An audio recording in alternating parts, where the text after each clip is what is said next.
తిరుపతికి త్వరలోనే పూర్తి స్థాయిలో తాగునీరు అందిస్తామని మంత్రి నిమ్మల రామనాయుడు వెల్లడించారు. 126 కోట్ల రూపాయలతో పనులు చేపట్టామని, కళ్యాణి డ్యాం కి నీరు అందిస్తామని చెప్పారు. శాసనసభలో సభ్యులు అడిగిన ప్రశ్నలకు మంత్రి నిమ్మల రామనాయుడు సమాధానమిచ్చారు.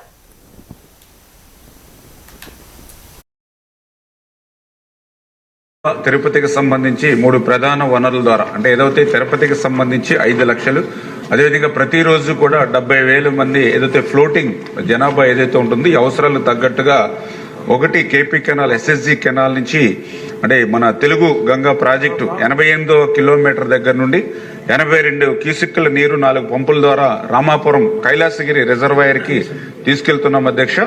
ఈ యొక్క రామాపురం రిజర్వాయర్ సామర్థ్యం 200 MCFT, రోజుకి 2 MCFT అంటే రోజుకి 56.63 MLD వాటర్ ని మనం సరఫరా చేస్తున్నాం అధ్యక్ష.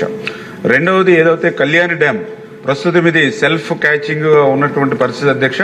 దీని సామర్థ్యం చూస్తే 0.91 TMC, రోజుకి 1.0 MCFT అంటే 28.32 MLD నీరు తిరుపతికి ఇస్తూ ఉన్నాం. అదేవిధంగా రోజుకి 0.5 MCFT అంటే 14.16 MLD తిరుమలకు ప్రస్తుతం త్రాగునీరు ఇస్తున్నాం అధ్యక్ష.